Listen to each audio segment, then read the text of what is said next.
布伦森王者归来，爱德华兹化身害虫，与老大哥詹姆斯正面对抗，利拉德无对抗受伤。NBA 季后赛第9天都有一些什么有趣的小故事和细节？大家好，这里是 Telfair， 我们一起来挖掘真实励志有趣的篮球文化。你的点赞让我不停更新。NBA 季后赛第9天，活塞与尼克斯的系列赛来到了第4场。第3节，杰伦·布伦森被施罗德压到脚踝，一时间无法站立。然而很快，布伦森在第4节王者归来，他在10分钟之内砍下15分。主教练希伯特早已对这一切习以为常。Hey, are you immune to it now? Yeah, I think he changed his shoes. 本场比赛，他一直穿着 Kobe 6 WNBA 配色，配色的灵感来自于科比之前穿着的 WNBA 帽衫的颜色。除此之外，唐斯也在第4节打出了关键的表现，帮助尼克斯反超了比分。赛后，唐斯开玩笑说自己只是在模仿布伦森。You know, he has the award for a reason, so I'm just trying to do my best Jalen Brunson impression. 然而这场比赛的最后时刻再次出现了争议判决。活塞队小哈德威出手3分时，扑出去的约什哈特疑似投篮犯规，但是裁判并没有响哨，这让落后1分的活塞失去了获得3次罚球反超比分的机会。赛后，哈特也承认自己有身体接触，但是不是犯规还得看裁判报告。I made contact with him. Yeah, I mean, I made contact with him. Was it legal? I don't know.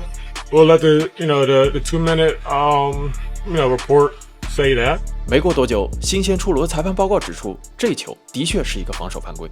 但是这一切已经为时已晚，尼克斯惊险拿下比赛胜利。而本场比赛之后，大比分1比3的活塞已经到了被淘汰的边缘。2天前，森林狼取得2比1领先之后，他们与湖人的系列赛迎来了第4场。上场比赛，爱德华兹刚刚用自己的黑话 Yucatan 称赞了勒布朗詹姆斯的表现。He was incredible. He did everything he could in his power to try to will him to a win. He was shooting it from Yucatan. 其实，在去年的巴黎奥运会期间，勒布朗詹姆斯就已经成为了安东尼爱德华兹的大哥。We played together at USA. He was like a big brother to me. He looked out for me, helped me out a lot with reading the game, IQ, and everything. 然而，今天比赛的第2节末，爱德华兹表明了自己的态度，他与詹姆斯一路推搡，互不相让。He a lot stronger than me, but just let him know that we're gonna be here all night, and I'm gonna be a pest to him. Whenever I get on him, I'm gonna try to get up under his skin. 本场比赛，詹姆斯贡献27分、12个篮板、8次助攻，而爱德华兹在第4节得到16分。本场比赛，爱德华兹砍下全场最高的43分，这就是他梦寐以求的大场面时刻。Man, I've been dreaming all my life for these moments, man. 而他接连命中关键球，帮助球队反超比分的表现，让现场解说直呼他就是这个关键时刻。Anthony Edwards. Is he afraid of the moment? No, ladies and gentlemen. Anthony Edwards is the moment. 第4节的最后时刻，詹姆斯将爱德华兹的球打出界，然而随后这个球被改判为犯规。I knew he fouled me, man, because he swiped down real hard and hit my arm. 但是詹姆斯坚持球手一体，自己并没有犯规。Hand is part of the ball. That's what they say. I felt like the hand was a part of that ball. I was able to get his hand on top of the ball stripped down and out on him. So. 在里夫斯错失最后的扳平3分之后，森林狼以116比113战胜湖人。1比3落后的湖人已经被逼到了淘汰的边缘。上场比赛扳回一城的魔术，期待在主场将系列赛扳成2比2平。上场比赛赛后，杰伦·布朗曾经对魔术队的身体对抗以及比赛尺度提出了质疑。Might be a fight breakout or something because it's starting to feel like it's not even basketball and the refs is not controlling the environment. So it is what it is. If we want to fight it, we want to fight it out, we can do that. 赛前，魔术队的科尔安东尼回应了布朗。I'm gonna keep it a buck game. I don't even really care. That we all hit a hoop, love it. I think that so we don't play a non-contact game. I think we play a physical game. So it's a contact sport. You gotta be ready to get touched.